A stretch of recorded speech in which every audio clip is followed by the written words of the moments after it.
kicks, baby. Blow you a kiss, baby. Look at these lips, baby. I keep them glossed up. I keep my hair wavy. I'm glowing up, baby. What's happening, Captain? It's Jordan Bliss, and I'm back with some more greatness for you guys today. Okay, guys, so lately I've been really thinking about it. I've been really pondering and pawning, you know what I'm saying. And I was thinking, like, what greater thing out there in the world than love? You know what I mean? And so I decided that today I'm gonna switch it up a little bit for y'all. And instead of focusing on my personal journey to greatness, we're going to be focusing on Katie Thurston's journey to greatness, journey to find love, and journey to find a fiance. That's right, y'all. I'm talking about the Bachelorette. Yup, I'm talking about the Bachelorette. I'm basically going to be going through the first few episodes and giving all of my opinions because I know you guys want them. I know you guys want to hear everything I have to say, so just stay tuned and let's hop right into this video. Okay, y'all, so the first episode starts with Katie finding out that she's gonna be the new Bachelorette. She's really excited, she's super thrilled. Oh my god. But I just know in my heart I'm supposed to be right here, right now, meeting the love of my life. She talks about her childhood, previous relationships, and she just talks about how she's just ready to, you know, find love. She's ready to fall completely into love. And yeah, there's no Chris Harrison on the season, so that's a little bit of a difference. This season, we have two new hosts, Tayshia Adams and Caitlin Bristow, who are both previous Bachelorettes. So, yeah, I think it's going off to a pretty groovy start. The first limo pulls up, and all the men chant Katie's name, literally like, Katie! Like, just chanting her name. And this guy staring out the window like an absolute creeper. Katie! Yeah, and then we have Caitlin and Tayshia also peering out the window like absolute creepers. Who is next? So Katie's just surrounded by creepers at this point. So the first guy, Thomas, comes out the limo. You know, he's tall, he's confident, she seems to really like him or whatever. So he goes on into the house. And then this guy, Aaron, steps out the limo and he compliments himself and his own smile instead of Katie's. Well, generally people say I have a nice smile. And after I heard you were the Bachelorette, could not stop smiling. So thank you for that. So that's just absolutely charming. I mean, what else would you want in a guy? Michael brings Katie a 200-year family heirloom. This is very sentimental. Oh. This watch has been in my family for about 200 years. Oh no. Yeah, it's like an air. Nah, just kidding, y'all. It's just a pocket watch from the airport. Oh, wow. I'm just kidding with you. I'm not a creep. I got that at the airport. But yeah, he brings her that, and then Trey pulls up in this ball pit, pops out, completely terrifies Katie. Oh my god. Katie! Hey. You're scary. And then he makes a ball pun. I'm here to have a ball with you, as you can see. I love it.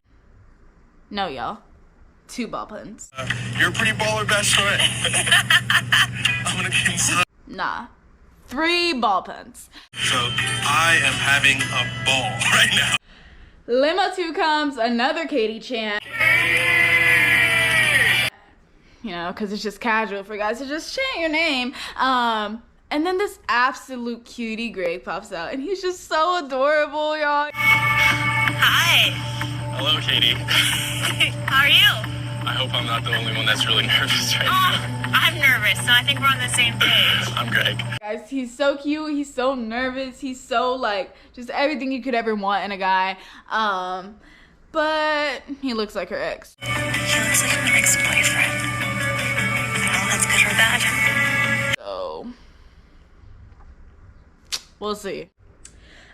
Gabriel comes in and he tries to connect with Katie by giving her a hug. Okay. So I'm gonna lead us. Ready? Okay. 1, 2, 3.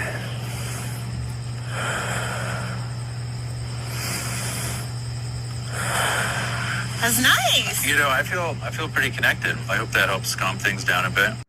Y'all, in my opinion, he's putting way too much thought into hugging. Like, just do it. This is awkward and stiff. I don't know. Comment down below if you've ever gotten a hug like this. I sure haven't. Garrett walks up and literally confesses being super into Katie. Confesses his undying love after 5 seconds, guys. 5 seconds. My name is Garrett, and if you couldn't tell, I'm already super into you. And That's a new world record right there. Andrew gives Katie his best fake British accent. I'm sorry, mine is very horrible. Hello, my love. What's your name? I'm Andrew. Andrew. Nice. Traveling all the way across the pond to be here with you tonight. But Katie was not fooled by his. No, she was not. Nice to meet you. Nice to meet you. I'm actually from Chicago. I knew it! Kyle comes and pulls off his underwear, The brief here. which Katie is completely terrified to touch. Okay. Followed by Hunter bringing in a dead fish, Hoping you agree I'm kind of a catch. Ooh, I like it. which is super sexy. Like, mwah. Love that for her. So then this guy James, who I've affectionately named Box Boy, rolls on in his present box. Yes, a present box, guys. Oh my, it's huge. Thank you. I'm scared. I don't. Katie waits for him to pop out. Tasha and Caitlin wait for him to pop out. The guys wait for him to pop out. Are she gonna open it? But there's a twist. He never pops out, y'all. He speaks to Katie from inside of a present box wrapped in there, telling her that she needs to come find him later and open him if she wants to see him. Katie! It's so nice to finally meet you! Hello? My name is James, and I wanted to make sure I was present for you tonight, but there is a catch.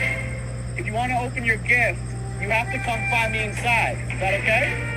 Sounds like a deal. I'll see you inside. Bye.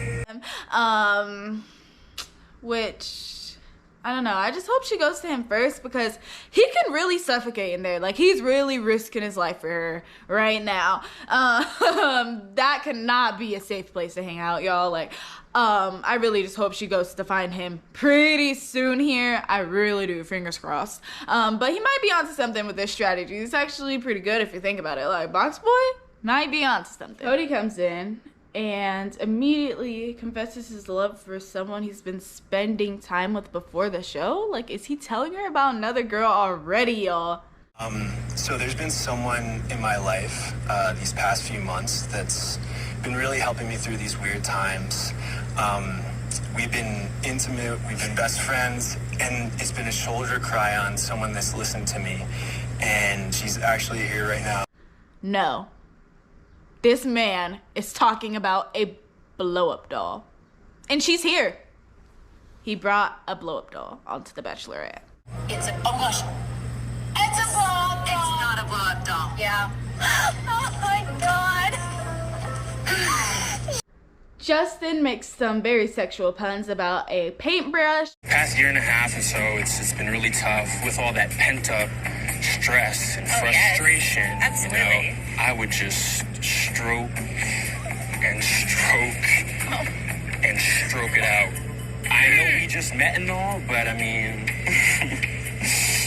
so this is the tool that I was referring to. Kids, if you're watching this, so sorry. Maybe you should not be because it only gets worse from here. Then Courtney comes and he does a horrible, horrible rhyme.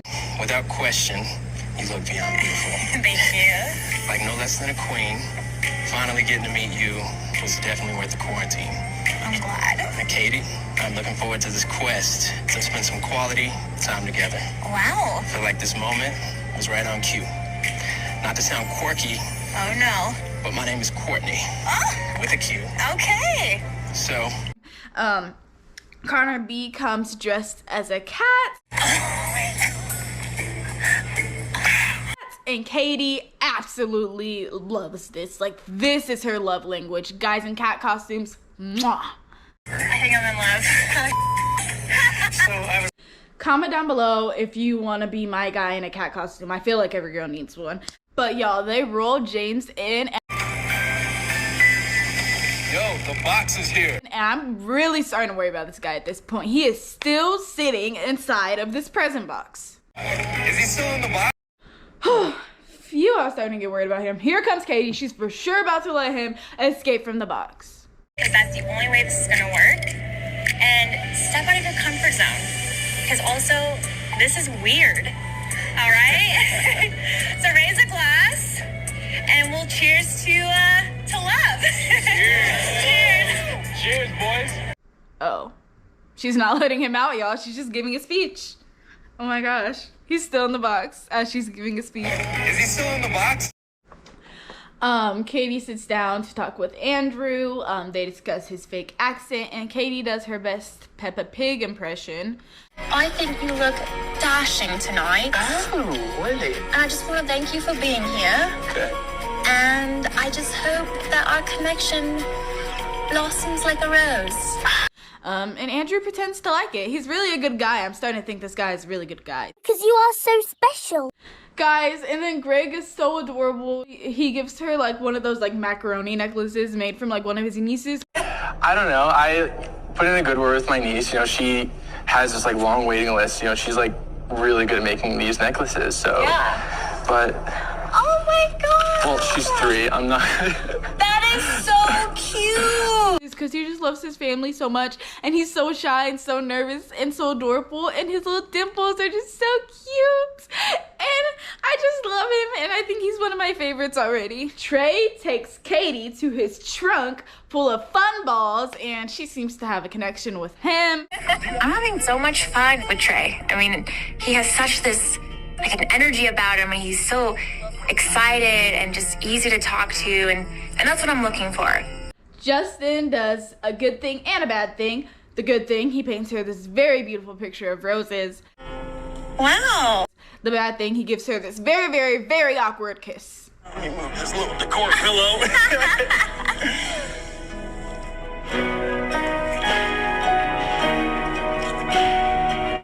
Box Boy is still inside this box, y'all. Like, I'm starting to wonder if he's even alive. Obviously, no one came here to make friends. You know, everyone came here to find love. You know, I'm a little jealous of all the other guys that have gotten to see her and give her a hug, but I wouldn't say I'm prepared to stay in here too much longer, honestly. Jeff brings her to his super dirty RV. Oh. Let me move all this over. Oh my gosh. Trust me, this is the cleanest you'll ever see it. Okay. Where he crunches on celery over their over their conversation. So that's sweet. It's been such a long 2 weeks of waiting to see you guys. At one point while we're talking, he starts to eat celery. Good thing about this Jeff guy, Katie doesn't seem too into it either, so I'm not the only one. And unfortunately, I just wasn't feeling the vibes with the RV. But yeah, the producers eventually rule Box Boy in because Katie seems to have forgotten about him, where he emerges from the box, and Katie seems to have a connection with him as well. Hey, well, if you want to come out. Looking for the Bachelorette? Hello. The guys are absolutely freaking out about this first impression rose because obviously they all want to get it, you know what I'm saying? I feel like that rose about to let on fire with everybody just like burning it. There's a lot of guys that haven't had any time, so that kind of amps up the game, and everybody's realizing that the time is running out. To get that on the first night, you know, that's just that connection. Connor B talks to her again, and they seem to be really cute together. But he kisses her and he gets his whiskers all over Katie, which I do not like. I'm really hoping I don't get my whiskers on you. Oh my god, you got it over your... Oh my god. I'm sorry, Connor the cat. That was not it.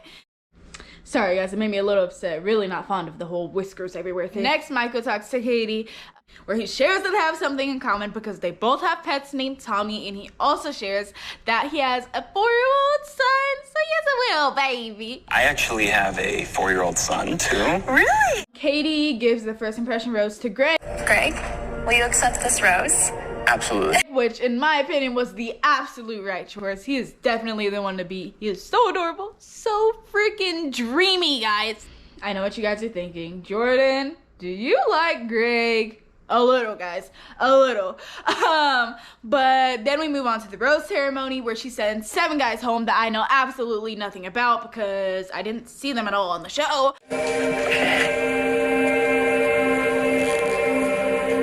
Gentlemen, unfortunately, if you didn't receive a rose tonight, please say your goodbyes. Peace out, brother. Look, I'm just here to you whenever you want. You're a good dude. Appreciate you. Thank you, boy. Alright, y'all, so now that we really zoom past that first episode, we're on episode 2. Episode 2 starts with a group date, and before the date card can even come, this dude Carl is rubbing everybody and their mama the wrong way. And Bro, this is a competition. I mean, it's game time right now. I mean, this is it. This is the first date. If I'm given a shot and I'm given that opportunity, I'm fighting. And I'm fighting to the death. Ask not what your bachelorette could do for you, but what you could do for your bachelorette.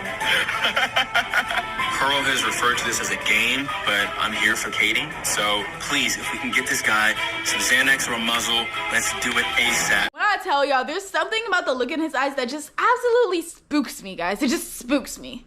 And if you want to know why it spooks me, he kind of reminds me of this one guy I used to talk to with that look in his eyes, who turned out to be an absolute creeper. So we want no absolute creepers for Katie.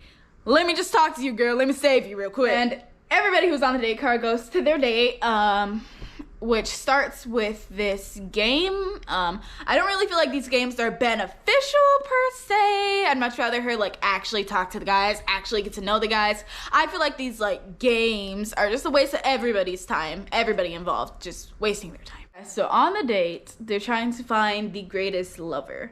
So Connor B sings a song. Feet may not be perfect, but I know my own self-worth. Yes. And the length of my affection is less important than the girth. Trey does a puppet show. Party Peaches. Peaches? Okay. Katie, lay down. Justin gives a foot massage. What I'm doing with these hands, right? I know my way around a piece of art. Carl completely embarrasses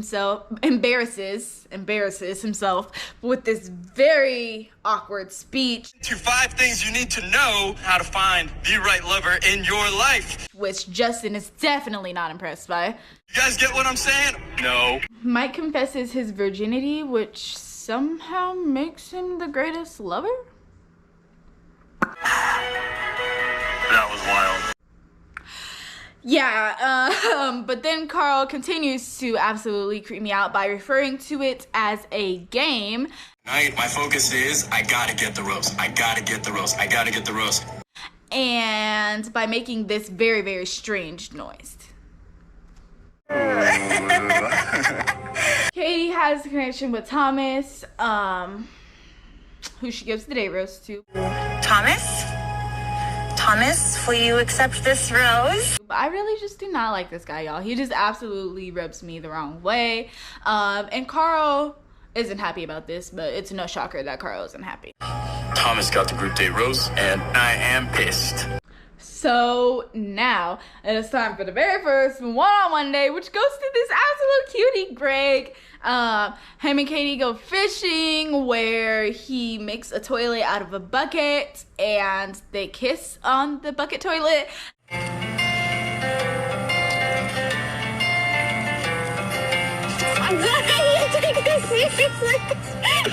Actually, I'm getting off this damn thing. On their date, they bond over their loss of their fathers and kiss under fireworks, and they're just so adorable together! Like true love, guys, true love. Great.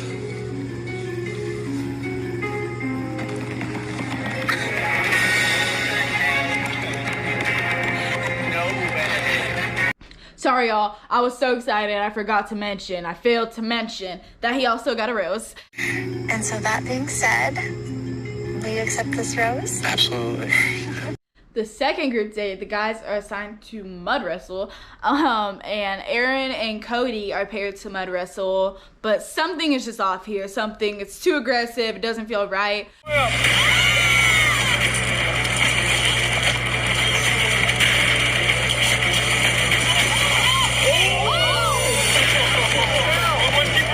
Honestly, watching Aaron and Cody, immediately you can tell something is not right. So Katie ends up pulling Aaron aside. Aaron wins the challenge, but then Katie ends up pulling Aaron aside and asking like what's going on between him and Cody, because it seems like there was some tension, you know what I mean? And Aaron lets Katie know that he does know Cody from home and that he just doesn't feel like he came onto the Bachelorette for the right reasons. And he really wants to become famous or get on the, get on the show for those reasons. And Katie, rightfully so, is not happy with this news at all. I can't even figure out how to explain what I'm feeling right now, because one of my biggest fears is someone being here who shouldn't be. So Katie ends up confronting Cody about the situation, and he just seems kind of sketchy, kind of iffy, not completely honest, if you know what I'm saying. Concern for me though was he said that basically you're here for fame. And so she sends him away. She pulls him again, where she decides to send him home. Unfortunately, I think it's best for you to go home tonight. Okay. As you should. No time for games, no time for drama. But this drama, unfortunately, does take up most of the night and most of the time away from the other guys, which I find super, super duper annoying.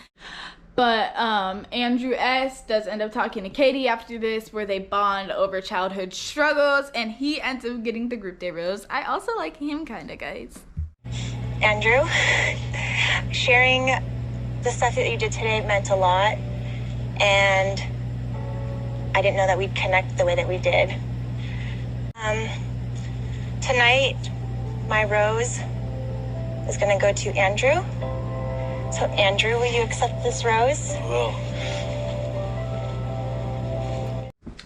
So on to the cocktail party, y'all. When it starts, Katie pulls Michael aside and she lets him know that he was the only one without a date this week, not because she didn't like him or anything like that, but just because she already felt strong enough in the relationship and she didn't need any further validation. I'm sorry you didn't get a date this week, but for me, I felt a good connection with you and felt that I didn't need that extra validation this week.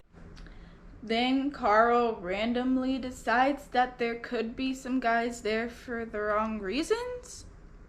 Literally seems like he just pulled this completely out of thin air, you guys. We're all good dudes here. But it has me thinking, yo, is he the only one? Is Cody the only one that was not here for the right reasons, you know? Oh, Katie smiling, laughing, having the night of her life, and Carl comes in to absolutely destroy her mood. It's a good group of guys here. Everything has really just been perfect tonight. I don't know how tonight could be ruined. I'm just so happy and just floating. Yeah, he confronts Katie and tells her that there's several other guys there for the wrong reasons, and Katie obviously doesn't take this over well. She's very upset. She's asking him who, where is this coming from, and he's like, I'm not gonna be the one to call them out. He refuses her any more information. I don't know specifics, I don't want to really get into details, without having all the details, but I know that there are some people that don't have the best intentions, okay? But do you have an example? You don't say names, but do you have an example of what's being said or done or how they're acting? I feel like you've already been through a lot, and I don't want you to stress about that. And so after Katie gets done bawling her eyes out because of this absolute lie he made up, she confronts the guys about the bomb that Carl dropped on her. I made my intentions very clear about why I am here. And tonight, a bomb was dropped on me about multiple people still here for the wrong reason. And all the guys are just super confused and have no idea what's going on. Can someone tell me what the just happened? What is going on? I have no idea. So the guys are all trying to figure out where this is coming from, and Carl steps forward and absolutely lies to their faces. He tells them that Katie confronted him and asked, do you know he's here for the wrong reasons? And then he was like, yeah, I mean, I think several guys are here for the wrong reasons. That did just come out of nowhere. Yeah, like, what's the source of this? Goosebumps right now, like I don't... Well, let me go ahead and say that I spoke to her, and she just wanted to know, like, who else do you feel is, like, not here for the right reasons or whatever. And I basically was like, look, man, I have to tell you that I don't believe 100% of the people that are here are being authentic. When really what happened was he came to her with the news, but then he refuses the guys any more info, saying that he's not going to be the one to call them out once again. But mainly he's refusing this info because it's an absolute lie. What was your basis for saying that they weren't? I heard some stuff circulating around, and, you know, like, I mean, I'll approach the people. I'll approach the people directly. I'll approach the person directly. Like, I don't think it's my place to, like, throw this out. You already did. Dude, you already have. Well, look, I'm telling you right now that, listen, okay?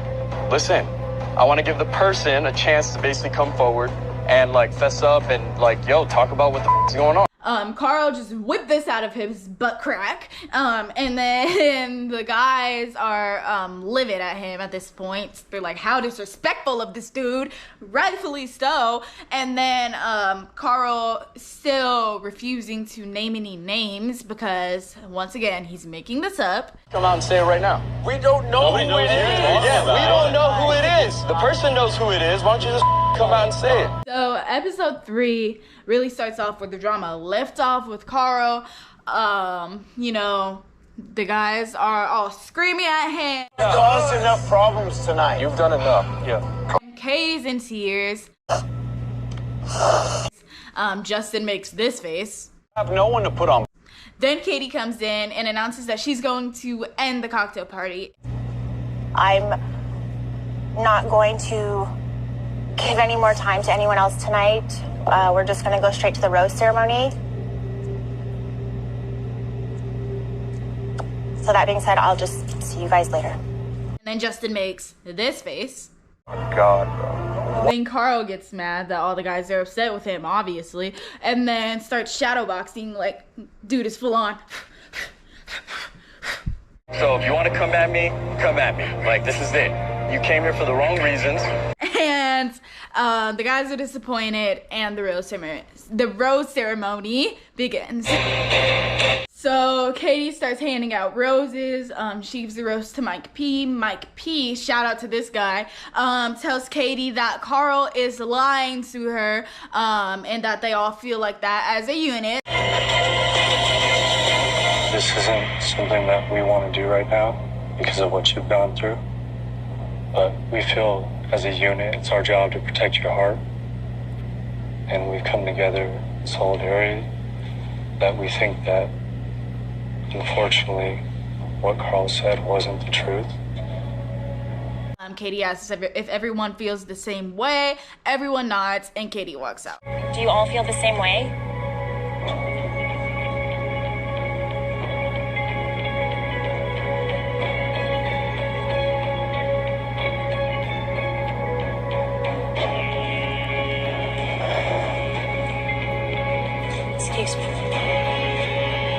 So Katie returns. She continues giving out roses. Carl is pretty confident that he's getting a rose at this point for whatever reason. These guys can be mad at me all they want, but at the end of the day, I just know that I'm getting the rose. Carl is wrong. He does not get a rose. He goes home, and everyone is so happy and thrilled that he's gone, and the drama is over. Or is it? So now it's time for another group date. The guys absolutely freak out when they see that there's no Love Katie on the bottom of the date card this time. Yeah, did she say Love Katie? Did she say Love Katie? No. She didn't say Love Katie? Confirm or deny?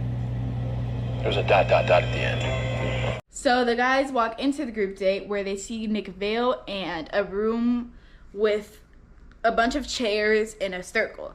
So the objective of this date is for the guys to open up about things that they've done maybe in their past that they aren't so proud of. Hunter opens up about his previous marriage and his children and how he put work before his family. So catastrophically ironic because I was destroying all of that while I was trying to build it. Aaron opens up about a previous relationship. But as time goes on, it was more of an obligation to be together rather than you want to be with them at that point. And I wasn't the man I wanted to be. All the guys are just pretty much in vulnerable states. And then comes Thomas, y'all. I told you I had a bad feeling about this guy. I couldn't sit here and look you in the face and say, yeah, when I showed up to this place, I was here for the right reason. He basically opens up about coming there for the wrong reasons. He announces that he went on a date, actually, a real date, the week before coming on the show. And he says this all while having a big fat grin on his face. Case scenario, I'd give it a shot. And yeah, you could build a great platform from it. And there's people who I've led on. I went on a date like the week before I left.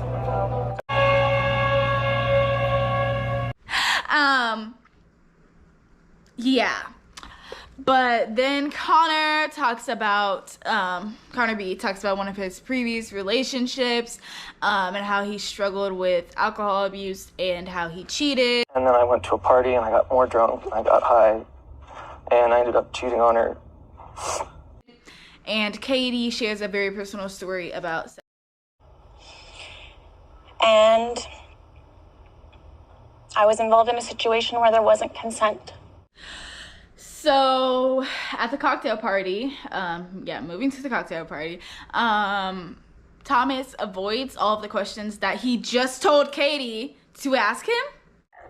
I will say it feels like you're dodging a question, which is... Answer, sorry. What are some... You mentioned you have a whole list of red flags. Okay. I want to hear them. I want to know them and understand kind of where you're coming from. You know, I just don't want to be blindsided at the end of it. Weird. He told her to ask them, and then he dodged every single one of them. So yeah, he's avoiding those, and while that's happening, the guys are starting to feel some type of way about Thomas.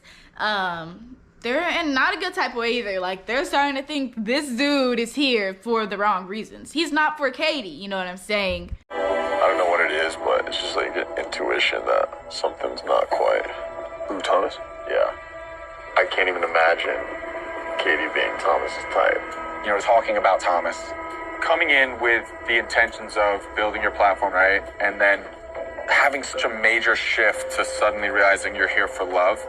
In my eyes, it's too drastic of a change in mindset to be believable. But I can't imagine that Katie can't see through that.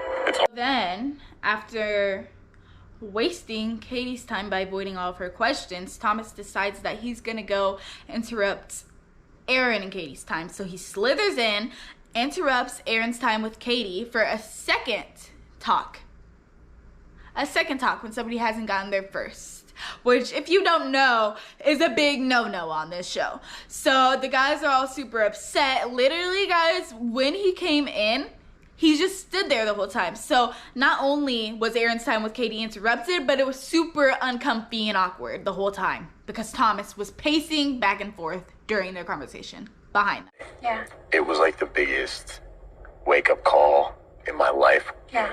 I became very acutely aware of my own mortality. I didn't want to bring that up, but... I'm glad you did, though. So sorry, it's a little bit distracting. Me too. He sits back down with Katie, Thomas, and he gives her some super, like, rehearsed speech. Like, literally, I know why he had to take the time. He literally had to run his lines, guys. But somehow Katie loves it. She literally ate it up, guys. I need you to know that. I need you to know that. You're so passionate about your feelings, and I love that. Like I told you before, like I felt this instant chemistry or spark, and I'm just happy you're here.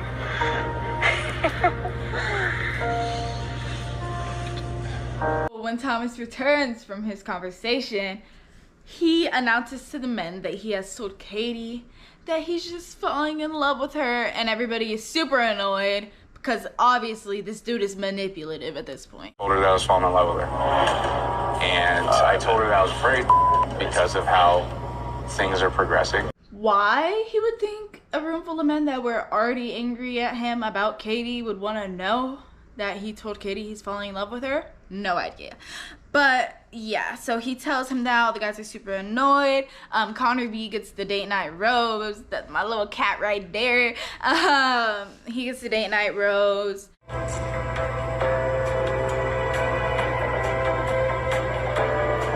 Connor B, will you accept this rose? Yeah, of course. Yeah, so all the guys just going at Thomas at this point. Aaron is especially mad. He's blatantly disrespectful. I find it disgusting. It's repulsive. That's how I feel. Michael A gets the one-on-one with Katie. So yeah, their date starts with her crashing a dune buggy before she even gets the chance to see him. So that's great and dangerous.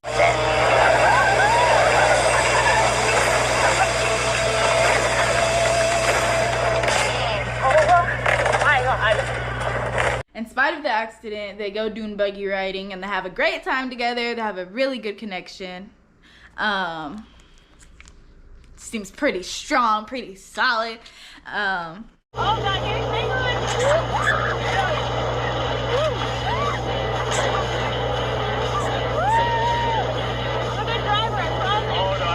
Well, night falls and stuff, and they go on their little dinner date. He opens up about his son and his wife, who he was with for 14 years, and how she lost her battle to cancer. And this story is just so sad. In January 2019, she passed away, and like she was in a room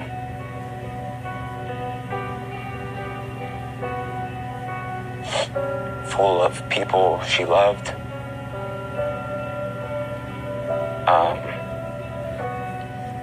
And on that day, I was happy she wasn't in pain anymore. Sorry. Michael, he's just like so cute. Like, he has such a good outlook on like life, and he's just so like, this is the point in the show where I definitely started to like Michael. So he gets a rose on his one-on-one, of course. I know the weight of every rose I offer you, as I'm also offering it to James. So, Michael, will you accept this rose? Absolutely. And they get pillows and blankets and they look at the stars together. They go stargazing, guys. That's extra romantic if you ask me. But yeah, so they're just so cute as they're staring at these stars. Like, they're adorable together, literally. Get like the beauty of like all of this. Absolutely. I like that. And in the interview after their date, Katie confesses that she might be falling for Michael. Not really shocked, but This could be the start of me, falling in love with Michael. And it's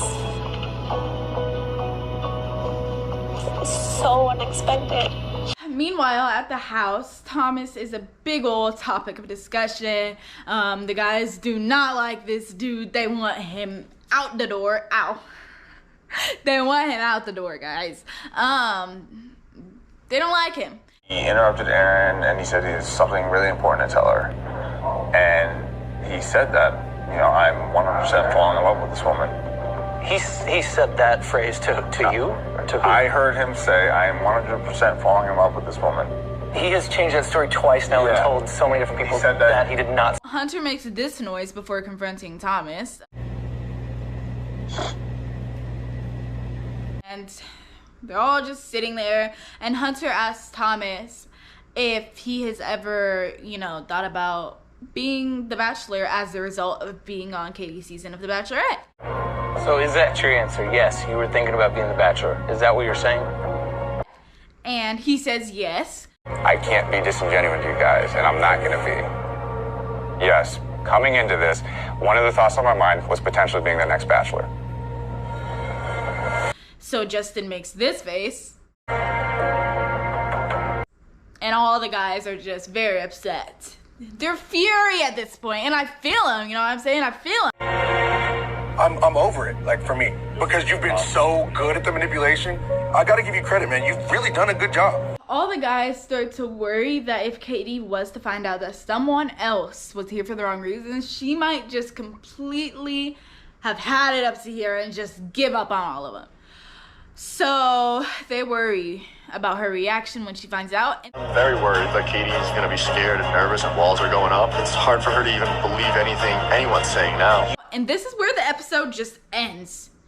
This is what I don't like. They always leave you hanging like this, guys. The episode completely ends. So much drama, y'all. Too much drama. Oh yeah, that's the conclusion of the first 3 episodes. And I have to say, my top 3 right now are definitely Greg, Connor, and Michael, which is pretty surprising to me because I tend to, you know, root for the melanin, you know, because look at me.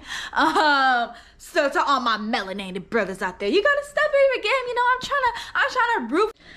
All right, y'all. So that is the end of my Bachelorette little reaction video. I'm saying the end, but not really the end because I plan to do this for the entire season. So just stay tuned. And if you're wondering, like, Jordan, why are you so invested in the Bachelorette? Like, you really made this whole video. Blah, blah, blah. Yes, I love this show.